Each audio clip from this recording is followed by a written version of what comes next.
अदा ही कहानी आहे सोनारी नांग। हिकिड़ो बादशाह हो। बादशाह त पाण अल्लाह पाक आहे, पर इन कूड़ी दुनिया जे हिकिड़े टुकड़े जो बादशाह हो। उन बादशाह खे ॿियो औलाद ई न हो, बसि हिकिड़ी धीउ हुई। कुदरत ख़ुदा जो बादशाह जी धीउ यानी शहज़ादी बीमार थी पई। बादशाह वीचारे इलाज बि खोड़ कराया, पर शहज़ादी चाक न थी सघी। केतिरनि हकीमनि जा दर बि काटिया, फ़क़ीरनि खां दुआऊं बि कयूं, पर वेतर शहज़ादी पोते पवंदी वई। शहज़ादी बची ज़िंदगी ऐं मौत जे कशमकश ॿी वाटे थी अचे पहुती। बादशाह जी परेशानी वेतर वधंदो वियो। आख़िर हिकु ॾींहुं पंहिंजे बादशाही ऐं ॿियनि बादशाही जे सभिनि हकीमनि खे गॾु करे पुछियईं, हकीमनि खां पुछियईं, भला ॿुधायो तव्हांजो को उस्ताद बि आहे, तव्हांजो को उस्ताद हकीम बि आहे या न? कंहिं हिकु हकीम चयो, हाउसी बराबरि बादशाह सलामत, मुंहिंजो उस्ताद हकीम आहे। जेकॾहिं मरी वियो हूंदो त बसि, ऐं जीअरो हुजे त पोड़ाप जे करे उनजी नज़र झकी अकुल कमज़ोर थियो हूंदुसि।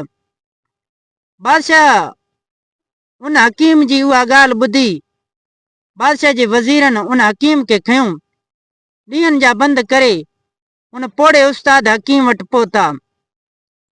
उस्ताद वटि पहुता, ॾिठूं त असांखे ॾिसी को ज़ईफ़ शख़्स लठ जे टेक सां असां ॾे अची रहियो हो। छो जो बादशाही काफ़िलो हो, उहो बि ज़ईफ़ हकीम, उहो ॾिसी लठ जे टेक सां हिननि ॾे अची रहियो हो त हिननि ॾिसी शागिर्द हकीम उस्ताद खे सुञाणे गले सां लाहे हथ ॾिनई। राति उन ज़ईफ़ हकीम वटि रहिया। हकीम पंहिंजे पोचार हिननि जो ख़िदमत कयो। बादशाही काफ़िले जो ख़ूब ख़िदमत कयईं। सुबुह थींदे जॾहिं काफ़ो हलण जी तयारी करे रहियो हो, ज़ईफ़ हकीम हलण खां इनकार कयो। चईं, अबा मां ज़ईफ़ कुराड़ो हलण खां लाचार, हाणे तव्हां सां कीअं हलंदुसि? उनजे शागिर्द चयो, मजबूरी आहे, बादशाह जो हुकुम आहे, तोखे अचणो पवंदो। नेठ उहा मजबूर थी पंहिंजे शागिर्द सां औकी काफ़िले सां गॾिजी रवानी थी। जॾहिं काफ़िलो बादशाह जे दरबार में पहुतो, उहो काफ़िलो बादशाह जे दरबार में पहुतो। उन ज़ईफ़ हकीम खे बादशाह ॾिसी ॾाढो ख़ुशि थियो। बादशाह काफ़िले जो खोड़ सारो ख़िदमत बि कयो ऐं उन हकीम खे बादशाही महिमान खाने में रहाई। ऐं जॾहिं सुबुह थी त ज़ईफ़ हकीम जॾहिं इलाज लाइ शहज़ादी जो मिज़ाज ॾिठो, चयईं, बादशाह खे चयईं, अबा हिन जी इलाज एतिरी बि ॾुखी न आहे, अजायो छो पिया परेशान थियो, पर हिन जी दवा कुझु महांगी ॾुखी पिणु ज़रूरु आहे। जे मिले त मर्ज़ ख़तमु, जे न मिले त शहज़ादी ख़तमु। बादशाह ऐं हकीमनि ऐं वज़ीरनि सभिनी गॾिजी पुछियो, आख़िर हिन जी दवा छा आहे, हिन जो इलाज छा मां थींदो? ज़ईफ़ हकीम विराणियो, सोनारी नांग जे अंदरि हिकु हॾो थींदो आहे, उन हॾे मां शहज़ादी जी दवा उन मां तयारु थींदी। जेकॾहिं तव्हांखे उन सोनारी नांग जो को हॾो मिले त हिन जो इलाज उन मां थींदो, न त ही ना इलाज आहे। बादशाह उहो ॿुधी जल्द पंहिंजे बादशाह जे सभिनि जोगनि खे घुरायो, सोनारी नांग जो ज़िक्र कयईं। के वीचारा कमज़ोर दिल बि हुआ, नांग वठण जो ख़ौफ़ खां उन बादशाह जो इलाइक़ो छॾे हलिया विया। उन्हनि खे ख़बर हुई, पतो हो त सोनारी नांग केतिरो न ख़तरनाक आहे। जंहिं शइ ते फूकींदो आहे उहो सड़ी राख थी कोयलो बणिजी वेंदो आहे। कंहिंखे पंहिंजा बच्चा यतीम त न आहिनि कराइणा। हिकु दलेर जोगी बादशाह खां पुछियो, भला मां तव्हांखे सोनारी नांग जो हॾो आणे ॾींदुसि त उन जो इनाम छा आहे? बादशाह यकदमि चयो, शहज़ादी जो संग, मां तोसां शहज़ादी जो शादी कराईंदुसि, अधु बादशाही पिणु तोखे ॾींदुसि जेकॾहिं तूं सोनारो हॾो आणे मूंखे ॾींदे। ही बि ज़िंदगी ऐं मौत जी उहा रांदि ॾिसी पंहिंजी भाग हिन जो मथां आज़मायां। शहज़ादी मुंहिंजी मुक़दार में हुजे, अधु बादशाही मिले, हिन जोगी ज़िंदगी में छा रखियल आहे। मन को मुंहिंजो भाग वरे। हिन खे बची पंहिंजे जोगी दोस्तनि सलाह कयो। हिन बची पंहिंजे जोगी दोस्तनि सां सलाह कयो।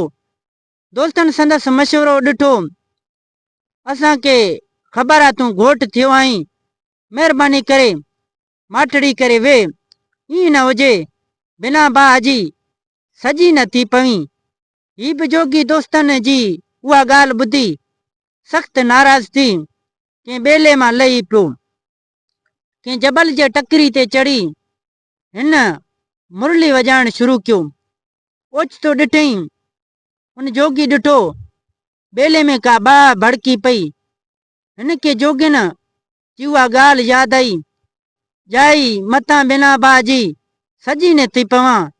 ही भॼंदे भॼंदे हिन जा भाग भला हुआ जो वासिंग जो फूक खां बची वियो।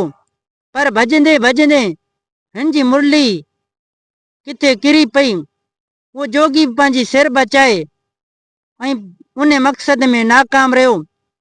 उन इलाइक़े जे झंग में हिकु बकरार बकरियूं चारींदो हो।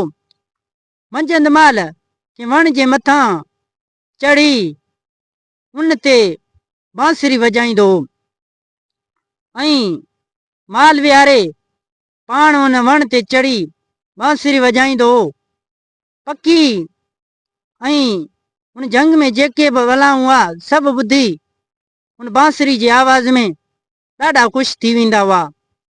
हिकु ॾींहुं ही बकरार जीअं बकरियूं झंग में चारे रहियो, हिन खे उहा झंग में जोगी वारी मुरली मिली वई, जेका जोगी नांग जे भउ खां भॼंदे भॼंदे किथे घुम कई। ॿिए ॾींहुं मंझंदि जो बांसुरी बदिरां हिन उहा जोगी वारी मुरली वॼाइणु शुरू कयो। नांग खोड़ सारा बलाऊं यानी वासिंग सभिनि खे हकल ॾिनो। हर को पंहिंजे ॿेरनि ते लिकी वेही रहियो। वासिंग पंहिंजे वात सां कुझु ॿूटियूं पटे आयो। बकरार खे बादशाह ऐं शहज़ादी जोगिन ऐं इनाम वारो सॼो किसो करे ॿुधाई। चई, हे दोस्त, हे मुंहिंजा दोस्त, काल मुंहिंजे वठण लाइ जोगी फ़क़ीर बि आया। थी सघे थो मथां ॿीहर बि अचनि। सो सुवाह जे भउ खां मूंखे मारे खणी वेंदा। छो न भला उहो थोरो तो जहिड़े दोस्त सां कयां। वञी इनाम बि तूं वटि ऐं शहज़ादी सां शादी बि करे अच। ही कुझु मूं ॿूटियूं खणी आयो आहियां। हिननि खे राति सॼो ॾाची जे खीर में भिजाए सुभाणे सुबुह जो मूंखे उहा खीर पीआर। ॾाची वांगुरु मूंखे ओगर ईंदी। उहा हॾी मुंहिंजे निड़ी जे किरी पवंदी। उहो सॼो ॾींहुं उहा हॾी सॼो ॾींहुं माखी में रखी शाम जो हकीम खे ॾे। हकीम साहब उन मां शहज़ादी जो दवा ठाराईंदो।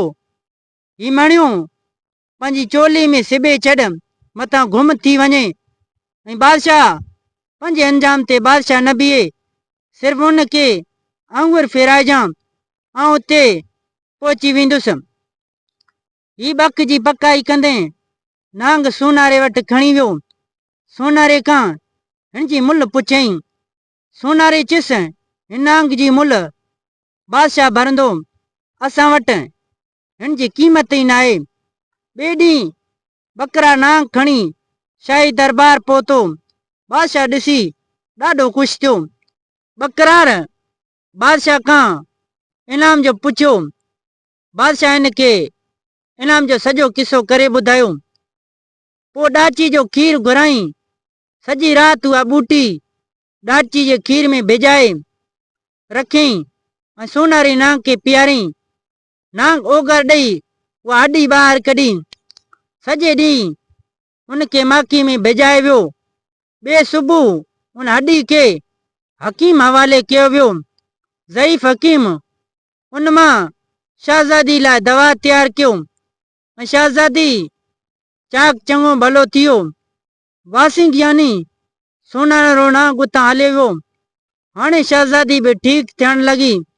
आखिर बादशाह जी नियत अची फिरी वियो।